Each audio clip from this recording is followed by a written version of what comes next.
Esta es la iglesia Puerta de Esperanza, situada en San Lucas, Zacatepeques, República de Guatemala, en América Central.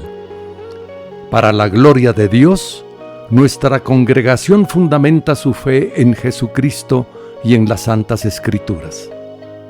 Agradecemos a Dios que hoy se pueda contar con Internet para cumplir con cabalidad el mandamiento de nuestro Señor Jesucristo, que es predicar el Evangelio en todas partes del mundo.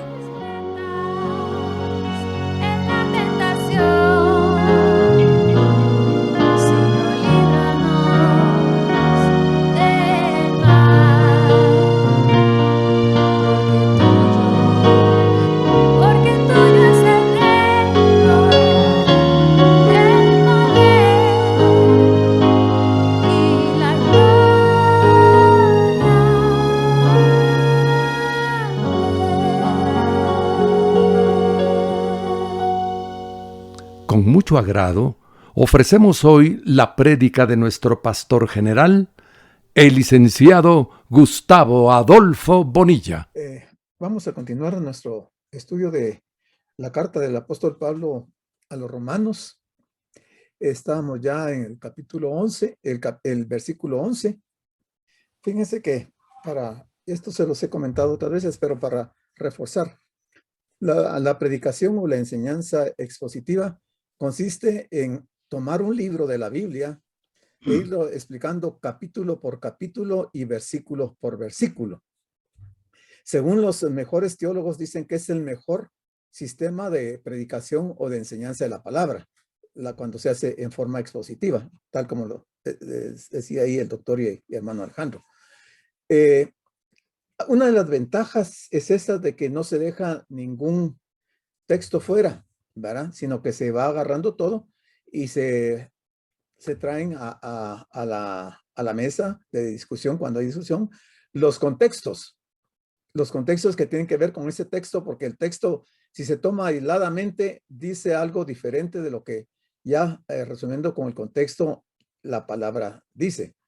Entonces, pero también hay algunos inconvenientes. Bueno, yo le llamo inconvenientes. Hay versículos que uno como maestro o como pastor nunca los toma para predicar porque son versículos muy difíciles y que son muy confrontativos, más que todo confrontativos, y que a la asamblea, a los miembros de una iglesia, no les parece o no es de su gusto que se les hable de ciertos temas que la Biblia habla. Y eso es lo que hoy vamos a ver, un punto de estos, y que yo lo voy a explicar. Y realmente no es porque yo esté buscando qué quiero decir, sino que quiero transmitirles a ustedes lo que la Biblia dice, ¿verdad? Y a todos nos afecta la palabra de Dios, porque Dios nos habla a todos. Si a alguien Dios no le habla, a mí me preocupa que Dios no le hable, pero la palabra es para todos. Bueno, entonces el capítulo 1, versículo 11, que ya lo vimos, solo así para enlazar el siguiente, dice: porque deseo veros para comunicaros algún don espiritual, a fin de que seáis confirmados. Esto ya lo habíamos visto. Dice un don espiritual. Pablo se expresa aquí muy modestamente. Él se refiere aquí al fortalecimiento espiritual en general y no al impartimiento de ningún don carismático específico, como el de hablar en lenguas, etcétera, etcétera. Pablo lo que quería era enseñarles la palabra. Ese es el don espiritual que él quiere transmitirles, la enseñanza de la palabra de Dios. Él amaba el enseñar la palabra de Dios. O sea, participarles el evangelio por medio de su ministerio de la enseñanza para que fueran mejor instruidos en la verdad. O sea, cuando se hace expositivamente, la instrucción es mucho más clara para cada uno de nosotros y comprendemos de mejor manera la Biblia. Dice, a fin de que seáis fortalecidos. También se refiere al desarrollo del carácter cristiano. Ok, entonces entramos al versículo número 12, que dice: esto es para ser mutuamente confortados. Fíjense que el apóstol Pablo le está escribiendo esta carta desde Corinto, se la está enviando a los romanos, y se recuerdan que dijimos que la mandó por medio de Febe. Él está en Corinto, pero él dice: esto es para ser mutuamente confortados. ¿Qué quiere decir ser mutuamente confortados? Bueno, que fueran confortados los destinatarios de la carta, pero él también, él como apóstol, ¿verdad? Que ambas partes se edifiquen, que sean confortados con la enseñanza de la palabra. Entonces esto tiene un trasfondo bíblico interesante y lo vamos a ver. Pablo, de una manera modesta y humilde, implicó que la misma fortaleza que ellos necesitaban, o sea, los romanos, la misma fortaleza que necesitaban, él como apóstol también la necesitaba, porque él no se excluye. Y que su propuesta visita no solamente les beneficiaría a ellos, sino también a Pablo, le iba a beneficiar. Y que estarían mutuamente bendecidos en la palabra de Dios. Pablo les participaría algo a ellos. Ahora, ellos, ¿qué le iban a participar a Pablo? ¿Qué se imaginan ustedes? Pablo les iba a participar la palabra y los iba a confortar. Pero ellos, ¿qué le iban a participar a Pablo? ¿Alguien quiere dar una opinión? No, bueno, sigo entonces. Pablo siempre se sentía bendecido en su ministerio a otros. Dice Calvino, oiga lo que dice Juan Calvino. Nótese a qué grado de modestia se somete su piadoso corazón, que no desdeñaba buscar confirmación en inexpertos iniciados. Y realmente quiere decir lo que afirma, ya que en la iglesia de Cristo, oiga esto, en la iglesia de Cristo no hay nadie tan carente de dones que no pueda contribuir algo para beneficio nuestro. ¿Quién es nuestro? En este caso, Calvino, y en el caso de la carta, Pablo. ¿Qué beneficio tendría Calvino o tendría Pablo? Dice, la mala voluntad y el orgullo, sin embargo, impide que obtengamos de otros este tipo de frutos. Ya ustedes van, tal vez se les va aclarando la mente de qué está hablando Pablo. Y entonces, aquí hay un pasaje de Gálatas 6:6. Dice, el que es enseñado en la palabra, haga partícipe de toda cosa buena al que lo instruye. Pero dice Calvino que esto no se da porque las personas normalmente tienen mala voluntad y por su orgullo no lo hacen, no participan de ningún beneficio a quien lo está instruyendo. Toda cosa buena, esta expresión podría referirse a algún tipo de compensación material. También se refiere a cosas espirituales. Aunque Pablo no siempre hizo valer su derecho a recibir ayuda económica de aquellos a quienes enseñaba la palabra, eso no quita que Pablo sí tenía el derecho y las diferentes iglesias tenían la obligación de compensar a Pablo, de hacerlo partícipe de toda cosa buena. ¿Qué dice Pablo a los filipenses en el capítulo 4, versículo 10? Mire, esto me llamó mucho a mí la atención. En gran manera me gocé en el Señor, en gran manera me gocé en el Señor de que ya al fin habéis revivido vuestro cuidado de mí. Lo está diciendo Pablo a la iglesia de los filipenses, de lo cual también estabais solícitos, pero os faltaba la oportunidad. Mire qué linda la forma de expresarse de Pablo, porque no está siendo ofensivo con los filipenses, pero él está diciendo que se está gozando en gran manera de que los filipenses hayan revivido el cuidado de Pablo. En el versículo 14 dice, sin embargo, bien hicisteis en participar conmigo en mi tribulación. Y sabéis también vosotros, oh filipenses, que al principio de la predicación del evangelio, cuando partí de Macedonia, ninguna iglesia participó conmigo en razón de dar y recibir. ¿Qué daba Pablo? Daba la palabra. ¿Qué recibía Pablo? La ayuda económica. O al revés, ¿va? ¿Qué estaban recibiendo los de la iglesia? Enseñanza espiritual. ¿Y qué era lo que Pablo recibía a cambio? Era una ayuda económica. Dice, ninguna iglesia participó conmigo en razón de dar y recibir, sino vosotros solos. Recordemos que ya estamos en las epístolas que tratan de la doctrina. Y nosotros hemos sido enseñados a que demos nuestro diezmo o nuestra ofrenda, y esos son para los gastos de la iglesia. Pero al pastor no se le toma en cuenta. Pero siempre va a haber personas que son del tipo de los filipenses que en algún momento reviven el cuidado de su pastor, de su líder, y participan con él en dar, sabiendo, estando conscientes que han recibido algo de mucho valor. Entonces, cuando él dice en gran manera, me gozo en el Señor de que ya al fin habéis reavivado vuestra preocupación por mi bienestar.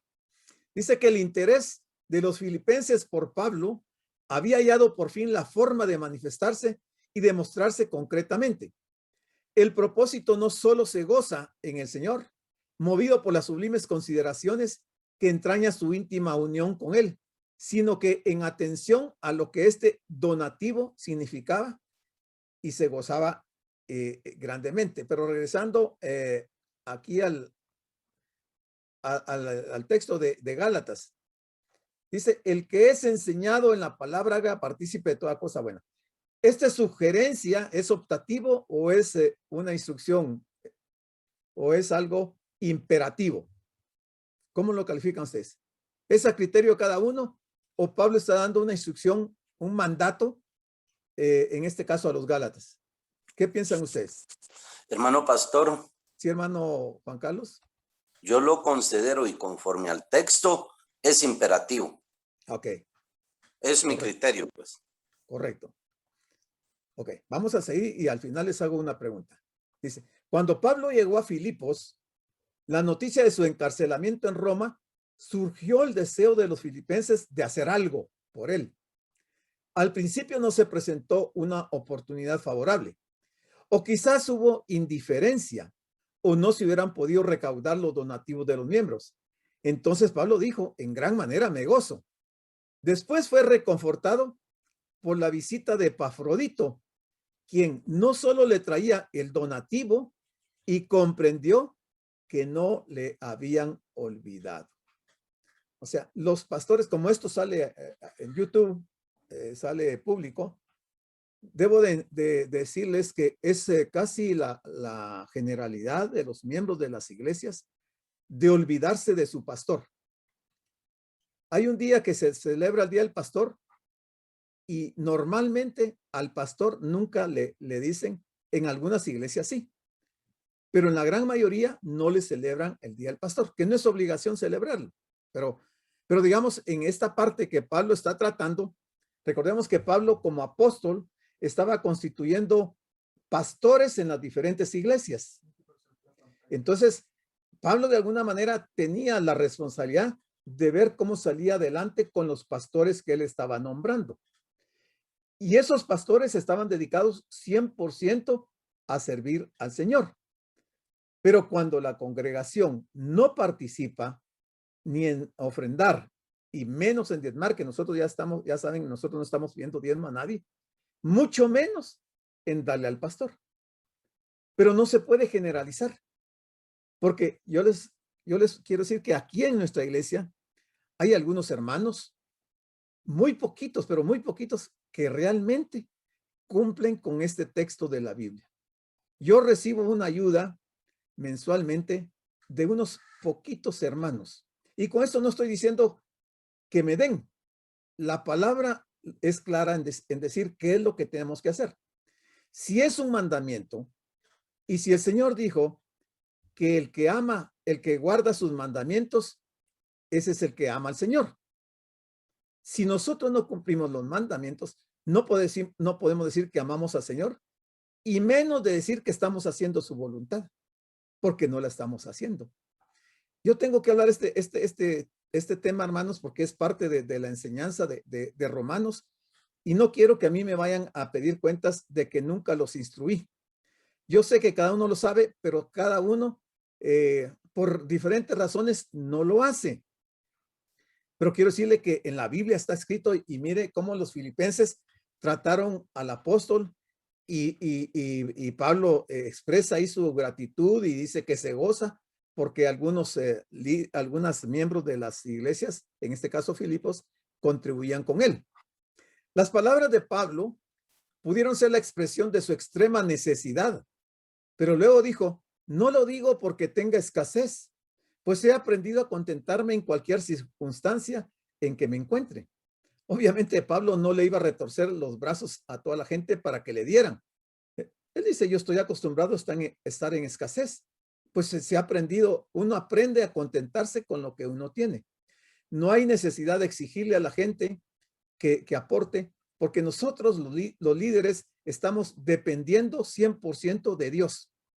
El Señor tiene cuidado de nosotros. De alguna manera, Él provee. Nunca ha hecho falta el alimento en nuestra mesa.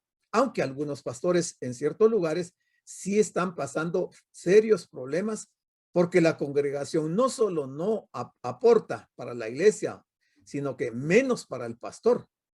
Yo me recuerdo que en un principio, cuando el hermano Jorgito Castellanos vino aquí con nosotros, nos contaba que él era el tesorero en la iglesia donde él estaba anteriormente, y dice que había meses que no se juntaba, pero ni para pagarle el sueldo al pastor, mucho menos para los gastos o para las necesidades del pastor. Pero eso es lo que sucede en las iglesias.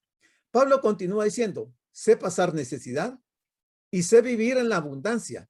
En toda situación he aprendido el secreto, tanto de estar saciado como de tener hambre, tanto de tener abundancia como de padecer necesidad. Filipenses 4:12. Yo simplemente me voy a concretar a decir lo que dice la Biblia, por eso les digo que la enseñanza expositiva lo lleva a uno de la mano de tal manera que hay pasajes que no se pueden eliminar en la forma expositiva, ¿no? Yo no me puedo brincar el versículo 12 del capítulo 11 de Romanos, tengo que enseñarlo. Probablemente a algunos de ustedes no les parecerá esto, pero eso es lo que dice la Biblia. ¿Cuán difícil es conducirse como es debido cuando se está rodeado de riquezas? Dice Proverbios 30, del 7 al 9. El 7 dice, 2 cosas te he demandado, no me las niegues antes que muera. El 8, vanidad y palabra mentirosa, aparta de mí. No me des pobreza ni riquezas, manténme del pan necesario. 9, no sea que me sacie y te niegue y diga, ¿quién es Jehová? O que siendo pobre hurte y blasfeme el nombre de Dios. Todos estos son contextos de este texto que estamos analizando, porque ustedes van a decir, ¿para qué está metiendo proverbios si estamos estudiando Romanos? Si agarramos solo una parte sin ver los contextos, no entendemos el mensaje. Pablo reconoce, agradecido, el hecho de que esta ofrenda no era la primera, sino la continuación de una serie de ofrendas. En aquellos primeros días de la proclamación del evangelio, en aquella región, ellos y solamente ellos, los filipenses, habían compartido con él en cuestión de dar y recibir. Quiere decir que las demás iglesias se aprovechaban de la llegada de Pablo, pero no le retribuían de ninguna manera. Y eso no hizo que Pablo ya no volviera a llegar a predicarles, pero sí les está diciendo a los filipenses que él está agradecido y que está gozoso de tal manera porque ellos se han acordado de él. Pero no fue eso todo, ya que el apóstol dice, porque estando en Tesalónica, más de una vez me enviaste algo para aliviar mi necesidad. Interesante lo que está diciendo aquí Pablo. Dice la encomiable generosidad que Lidia, ¿se recuerdan de Lidia allá a la orilla de un río en una hora de oración? Y Lucas, el doctor Lucas, imprimieron sobre esta congregación. ¿Qué fue lo que ellos hicieron? Aportaron, no solo para la congregación, sino que para Pablo. Por eso dice, habla de la generosidad. Y Proverbios 11:25 dice, el alma generosa será prosperada. Ok. De ahí ya podemos ir deduciendo por qué estamos pasando por ciertas situaciones o nos están ocurriendo cosas que no son de nuestro agrado. Bueno, siguiendo con el versículo número 13, Pablo va a continuar con este tema y dice, pero no quiero, hermanos, que ignoréis que muchas veces me he propuesto ir a vosotros, pero hasta ahora he sido estorbado. Vamos a ver quién estorbaba a Pablo, porque él quería ir a Roma, pero dice muchas veces, ahí dice, ¿verdad? Muchas veces he propuesto ir a vosotros, o sea, a Roma, pero hasta ahora he sido estorbado. ¿Para qué quería Pablo llegar a Roma? Para tener también entre vosotros algún fruto. ¿Qué fruto esperaba Pablo de los romanos? Dice, como entre los demás gentiles. Entonces veamos qué comentarios tiene este versículo. La frase, pero no quiero, hermanos, que ignoréis, era una frase característica del apóstol Pablo. En 1 Corintios 10:1 dice, porque no quiero, hermanos, que ignoréis. Aquí dice, pero no quiero, hermanos, que ignoréis. Que nuestros padres estuvieron todos bajo la nube y todos pasaron el mar. Muchos de aquellos creyentes se habían convertido por la predicación de Pablo, pues él les había guiado a Cristo. Al encontrarse con ellos en diferentes partes del Imperio Romano, Pablo quería recoger algún fruto entre los hermanos romanos. Interesante porque él lo está diciendo claramente. Entonces uno se podría preguntar, ¿qué era lo que se incluía en este fruto? ¿Esperaba Pablo un crecimiento en el conocimiento espiritual? Obviamente, principalmente eso, ¿verdad? Que los romanos crecieran en el conocimiento. Y a mí me llama mucho la atención que porque la epístola a los romanos es la que más doctrina para la iglesia tiene. Y es la iglesia de Roma. Pero en esto del fruto también dice, el Señor dijo, lo importante en relación con fruto es la estrecha relación entre la mente de Cristo y la mente de Pablo. ¿No enfatizó también nuestro Señor la necesidad de llevar fruto? ¿Qué fruto creen ustedes que esperaba el Señor de la gente de aquel tiempo? Porque todos espiritualizamos a veces los textos y no queremos darle su justa interpretación. Veamos algo al respecto. Cuando Cristo habló de frutos, se refirió a los verdaderos creyentes que obedecen los mandatos de Él. Aquí a esto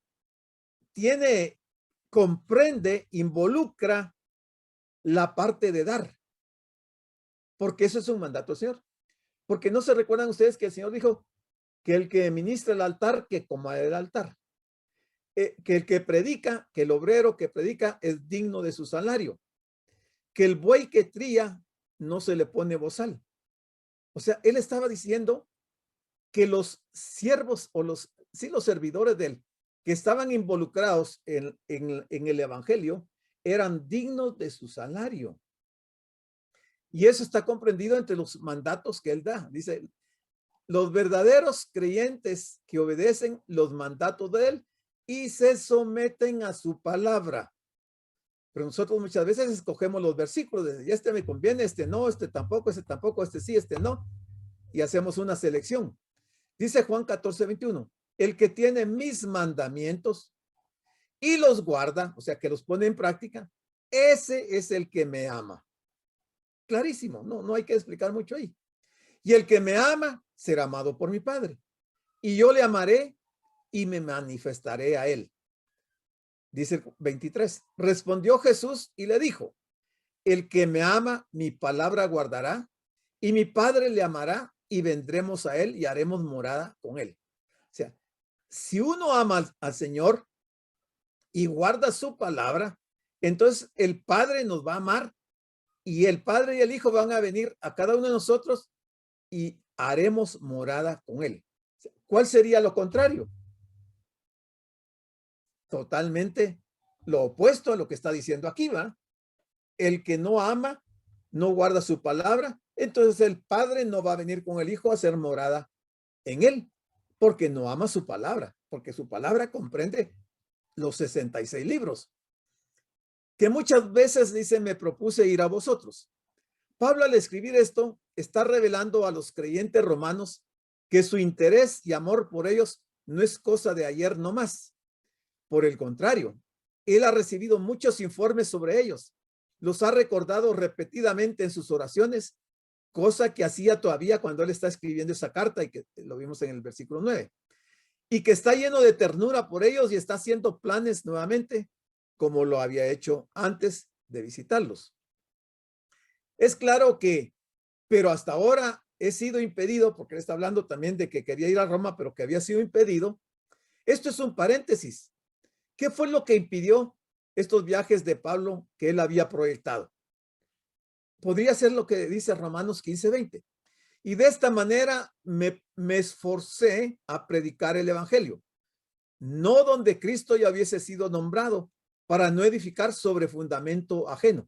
Quizás esto limitó a Pablo para ir a Roma, porque recuerdan que la iglesia ya había nacido en Roma y Pablo la había fundado a distancia, ¿va? O sea, había llegado allá Priscila y Aquila y habían varios creyentes, era una iglesia pujante, y entonces Pablo se sentía como que ir donde ya se había predicado no era ese su interés, no era ese su propósito. En Romanos 15:21 dice, sino, como está escrito, aquellos a quienes nunca les fue anunciado acerca de él, verán, y los que nunca han oído de él, entenderán. Hoy sería difícil tomar esos pasajes para nosotros, porque en aquel tiempo, si nos ubicamos en el contexto histórico de aquel tiempo, muchos lugares no habían sido evangelizados. Pero hoy, hermanos, la radio penetra hasta el más lejano rincón de la tierra. Y entonces la gente puede oír el evangelio por medio de las ondas radiales. Muchos misioneros se han ido a diferentes países llevando el evangelio. Hoy es diferente. Hoy Pablo no tendría casi que oportunidad de ir a ningún lugar porque casi que todo el mundo está evangelizado. Impedido también podría referirse a las interrupciones en los planes de Pablo debido al consejo interno del Espíritu Santo por la palabra profética o por otras responsabilidades contraídas con anterioridad. Eso pudo haber sido también el impedimento que Pablo tenía para poder ir a Roma. Te dice el 14, a griegos y a no griegos. O sea, ¿por qué pone a griegos y a no griegos? Y luego dice a sabios y a no sabios, soy deudor. Un deudor es una persona que debe. Entonces, Pablo, ¿qué le debía a los griegos y a los no griegos? ¿Qué les debía a los sabios y qué les debía a los no sabios? Porque él se consideraba deudor de ellos. Bueno, sabios e ignorantes explica a griegos y bárbaros. Lo que él quiere decir es esto: los gentiles que eran de ascendencia griega. Y no olvidemos el contexto histórico de dónde se está dando y el tiempo que se está viviendo. El evangelio se extiende hacia todos, los educados y los no educados, los cultos y los incultos. Lo que Pablo está diciendo entonces es esto: tengo un llamado divino de predicar el evangelio a los griegos y también a los bárbaros, o sea, tanto a los sabios como a los ignorantes. O sea, Pablo no hacía ninguna discriminación a quien le iba a predicar el evangelio. Él predicaba a gente muy refinada como a gente muy tosca.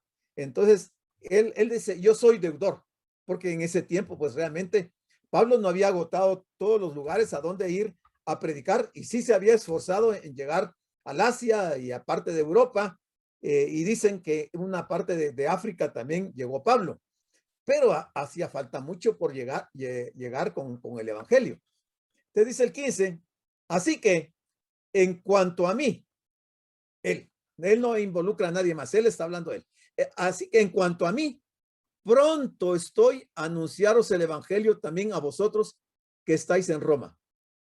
O sea, Pablo está diciendo, no me importa que ustedes no nos edifiquemos mutuamente en razón de dar y recibir. No importa, yo sé vivir en abundancia, sé vivir en pobreza, no importa eso. Yo soy deudor de ustedes. Y yo estoy pronto a ir y anunciarles el evangelio a vosotros que estáis en Roma. Y va a verlo cómo reaccionó Roma después en esta carta. Es interesante que ellos no echaron al bote de la basura las palabras de Pablo, sino que tuvieron una reacción bien interesante. Pablo no solo estaba dispuesto, sino que estaba ansioso de predicar el evangelio. Y nosotros necesitamos ese entusiasmo y esa gran expectativa para proclamar la palabra de Dios a un mundo perdido. Ojalá que esto sea así. Yo esperaría que Puerta de Esperanza sea una iglesia que esté ansiosa y dispuesta a predicar el evangelio y que tengamos el entusiasmo necesario y una buena expectativa para proclamar la palabra de Dios, máxime en estos tiempos que estamos viviendo, que son tiempos peligrosos, que son los últimos tiempos en donde estamos viendo el cumplimiento de algunas profecías de que los miembros de las iglesias irán a apostatar. Entonces se necesita mucho que se predique la palabra y la palabra verdadera, o sea, una sana doctrina, no la teología de la prosperidad, que ese es un engaño con que a la gente se le hace y se le obliga a dar creyendo que va a recibir el doble de lo que ha dado. No es ese el evangelio. Esa es una doctrina, una enseñanza equivocada, errónea. No es eso lo que el Señor enseñó ni el apóstol Pablo. Pero eso es lo que se está viendo hoy. Entonces, ante esas multitudes, se necesita, y eso pues es parte de lo que el Señor tiene que hacer, levantar hombres y mujeres valientes que sin importar lo que pueda suceder, prediquemos la palabra tal cual está escrita, que no nos apeguemos a esas costumbres de esas iglesias que están predicando evangelios falsos, que no abracemos ninguna de esas doctrinas, que no nos aferremos a ellos, porque lo que está sucediendo es que muchas iglesias, al ver que grandes iglesias están prosperando mucho, entonces están adoptando el mismo sistema de engañar a la gente para que les lleven dinero y se deja de lado lo que verdaderamente es la esencia del evangelio. Entonces, aquí no importa si hay o no hay recursos, lo importante es manifestar, predicar la palabra de Dios tal cual está escrita, aunque a esta gente le va a doler cuando se predica esto, porque ellos, según ellos, están en la verdad y que somos nosotros los equivocados. El tema de Romanos presentado en 1:16 al 17, donde habla que el justo vivirá por la fe, que ya lo vamos a ver ahorita, es expresado más plenamente en Romanos 3:21 al 24 y en el capítulo 28, el versículo 28, reflejado en pasajes tales como Romanos 5:1, Romanos 8:30 al 34, Romanos 9:30 al 32, Romanos 11:23 al 26, Romanos 16:26, nunca está ausente de la mente de Pablo. Voy a hacer una pausa porque creo que voy rápido. Incluso una hermana me escribió, me dijo, mire, usted va demasiado rápido en los estudios, hay mucho que aprender y escribir, y entonces quisiéramos que vaya más despacio. Entonces, me detengo aquí y les pregunto, material todavía tengo aquí para predicarles, para enseñarles. ¿Qué pregunta tienen o qué cosas quisieran que regresemos de la presentación y las volvamos a repetir? Voy a seguir entonces, ya me queda poquito tiempo, vamos a terminar este versículo. La justificación por la fe. Esto de la justificación por la fe, que parece tan simple, fue lo que provocó en Martín Lutero que penetrara a estudiar la Biblia y fue lo que dio origen a la reforma protestante. Porque Martín Lutero, siendo un sacerdote católico, entendió la justificación por la fe. Y de ahí que salen las 5 solas. ¿Se recuerdan de las 5 solas? Solo la fe, solo la gracia, solo la palabra, la escritura, solo Cristo y solo la gloria de Dios. Las 5 solas de la doctrina de Lutero, que las respaldó y las tomó con seriedad Juan Calvino. Y realmente las 95 tesis que Calvino clavó en la catedral de Wittenberg se referían todas esas en relación a la justificación por la fe, porque en aquellos tiempos la Iglesia Católica tenía otra práctica para que la gente se salvara y todos la conocemos, pero ahí es donde Martín Lutero recibe la luz del Señor y se da cuenta que la Biblia decía otra cosa y abandonó el catolicismo. Y después de él empezaron a aparecer otros, aunque antes de él estuvo John Hus, que también era de esa misma línea. Dice, ampliado hasta llegar a justificación por la gracia por medio de la fe. Y eso lo podemos ver en Romanos 3, 22 al 24. Y lo podemos comparar con Efesios 2, 8. Es claramente el tema de Romanos, la justificación por la fe. Ese es el mayor tema de la epístola a los romanos. El mismo es también el tema de Gálatas. El mismo tema es el tema de Gálatas. Y hay entre estas dos cartas, hay un estrecho parecido entre la epístola a los romanos, que es la más extensa, y la de Gálatas, que es más breve. Y en Génesis 15:6 dice, Abraham creyó a Dios y le fue contado por justicia. Estamos hablando de justificación por la fe. Y lo dice también Santiago en el capítulo 2, versículo 23. Nosotros somos salvos porque el Señor nos ha justificado. Sin embargo, hay también una sorprendente diferencia entre las dos. Esta diferencia no solo se refiere al tamaño o materia de la epístola, que la epístola mayor tiene mucho material que no se encuentra en la menor. Tiene que ver también y especialmente con la manera en que el apóstol habla a los destinatarios. Romanos expone calmadamente que para cada pecador, ya sea judío o gentil, hay salvación plena y libre por la fe en Jesucristo, aparte de las obras de la ley, totalmente aparte. Muy bien, ahí terminamos entonces. Me dijeron que ya se me acabó el tiempo. Vamos a seguir con el versículo 16, que ahí se desprende también mucha enseñanza en el versículo 16 y que es muy famoso ese texto que Pablo deja ahí escrito, que dice, les digo ahorita, dice, porque no me avergüenzo del evangelio, porque es poder de Dios para salvación a todo aquel que cree, al judío primeramente y también al griego. Este versículo es una mina de oro, es una joya este versículo, porque abarca muchas cosas y son palabras que el Señor le reveló a Pablo. Esto lo vamos a ver en el viernes. Dejo el tiempo entonces ahora para las preguntas. Damos las gracias por su atención a la prédica del pastor general, licenciado Gustavo Adolfo Bonilla, e invitamos a la prédica del próximo domingo a esta misma hora.